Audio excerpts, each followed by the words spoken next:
نحمده ونصلي على رسوله الكريم أما بعد فأعوذ بالله من الشيطان الرجيم بسم الله الرحمن الرحيم رب اشرح لي صدري ويسر لي أمري واحلل عقدة من لساني يفقهوا قولي۔ آج پھر ہم اللہ کے خوبصورت نام کے ساتھ آپ کی خدمت میں حاضر ہیں۔ آج ہم اللہ کے نام المؤمن پر بات کریں گے۔ المؤمن امن دینے والا، اس سے مراد وہ ذات ہے جس نے لوگوں کو امن دیا کہ وہ اپنی مخلوق میں سے کسی ایک پر بھی ظلم نہیں کرے گا جو اس پر ایمان لے آئے گا، اس کو وہ اپنے عذاب سے امن میں رکھے گا اور ہر ایک کو وہی دے گا جس کا وہ مستحق ہوگا۔ ارشاد باری تعالیٰ ہے ان اللہ لا یظلم مثقال ذرۃ وان تک حسنۃ یضاعفها ویؤت من لدنہ اجرا عظیما۔ بے شک اللہ تعالیٰ ایک ذرے کے برابر بھی ظلم نہیں کرتا، اور اگر ایک نیکی ہوگی تو اسے دگنا کرے گا، یہ اس کی رحمت ہوگی اور اپنے پاس سے بہت بڑا اجر عطا کرے گا۔ رسول صلی اللہ علیہ وآلہ وسلم نے فرمایا قیامت کے دن اللہ تعالیٰ ساری مخلوق کے سامنے ایک امتی کو باہر نکالے گا اور اس کے سامنے 99 رجسٹر کھولے گا جن میں سے ہر رجسٹر تحد نگاہ پھیلا ہوگا، اور اللہ تعالیٰ اس سے پوچھے گا کیا تو ان کا انکار کرتا ہے؟ کیا کرامن کاتبین نے تجھ پر کوئی ظلم کیا ہے؟ وہ کہے گا نہیں ہے پروردگار۔ اللہ تعالیٰ فرمائے گا کیا تمہارے پاس کوئی عذر ہے؟ تو وہ آدمی کہے گا نہیں، تو اللہ تعالیٰ فرمائے گا کیوں نہیں، ہمارے پاس تمہاری ایک نیکی ہے، آج تم پر کوئی ظلم نہیں کیا جائے گا۔ چنانچہ کاغذ کا ایک ٹکڑا نکالا جائے گا جس پر لکھا ہوگا کہ میں اس بات کی گواہی دیتا ہوں کہ اللہ کے سوا کوئی معبود نہیں، اور یہ کہ محمد صلی اللہ علیہ وآلہ وسلم اللہ کے بندے اور اس کے رسول ہیں۔ اللہ تعالیٰ فرمائیں گے کہ اسے میزان عمل کے پاس حاضر کرو۔ وہ عرض کرے گا پروردگار اس پرزے کا اتنے بڑے رجسٹروں کے ساتھ کیا مقابلہ؟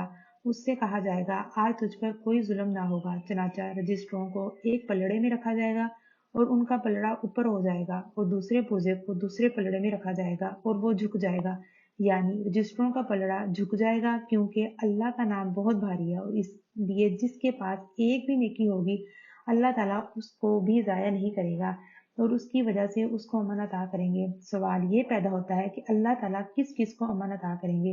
ایک تو جنرل یہ ہے کہ وہ جو ایمان لے آئے گا، اور وہ کون سی خاص باتیں ہیں جو انسان کے لیے امن کا باعث بنے گی؟ سب سے پہلے یہ کہ اللہ تعالیٰ اپنے دوستوں کو اہل ایمان کو امن عطا فرمائے گا۔ اللہ تعالیٰ سارے گناہ معاف کر دے گا لیکن شرک کے گناہ کو معاف نہیں کرے گا۔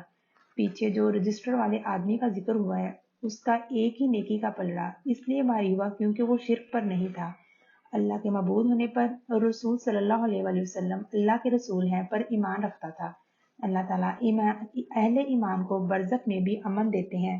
حدیث میں آتا ہے کہ اگر مرنے والا نیک آدمی ہوتا ہے تو فرشتے اسے اس کی قبر میں اٹھا کر اس طرح بٹھاتے ہیں کہ اس پر کوئی خوف اور گھبراہٹ نہیں ہوتی، یعنی اس کے ایمان کی وجہ سے تنہائی اور خوف کا وقت اس کے لیے پرامن ہو جاتا ہے۔ اس طرح قیامت کے دن بھی ایمان والے لوگ گھبراہٹ میں نہیں ہوں گے بلکہ پرامن ہوں گے۔ قرآن مجید میں آتا ہے لا يحزنهم الفزع الاکبر وتتلقاهم الملائکۃ ھذا یومکم الذی کنتم توعدون۔ انہیں وہ سب سے بڑی گھبراہٹ غمگین نہ کرے گی، انہیں اس وقت کسی قسم کی پریشانی نہ ہوگی جبکہ ہر شخص پریشان ہوگا۔ ایمان والے اس وقت پریشانی سے محفوظ ہوں گے، انہیں آگے سے لینے کے لیے فرشتے آئیں گے، یعنی ان کی مدد کے لیے، اور کہیں گے یہ ہے تمہارا وہ دن جس کا تم وعدہ دیے جاتے تھے۔ قیامت کے دن وہ لوگ بھی بہت پرامن، پرسکون اور گھبراہٹ سے محفوظ ہوں گے جو دنیا میں لوگوں کے لیے امن کا باعث بنتے تھے۔ اگر ہم چاہتے ہیں کہ دنیا اور آخرت میں امن سے رہیں تو اس کے لیے ضروری ہے کہ اللہ تعالیٰ کے اطاعت گزار اور فرما بردار بن کر رہیں۔ حقیقت یہ ہے کہ ہم سب کو اس بات کی ضرورت ہے کہ ہم اللہ تعالیٰ سے خاص التجا اور فریاد کریں کہ وہ ہماری ذاتی اور اجتماعی زندگیوں میں ہمارے شہروں ہمارے ملکوں میں امن قائم فرمائے، کیونکہ اسی کی طرف سے امن آتا ہے اور وہی امن دینے والا ہے، اور اللہ تعالیٰ ہمیں ان چیزوں سے بچائے جن سے امن ختم ہو جاتا ہے۔ آمین ثم آمین۔ وآخر دعوانا ان الحمد للہ رب العالمین۔ سبحانک اللہم وبحمدک اشہد ان لا الہ الا انت استغفرک واتوب الیک۔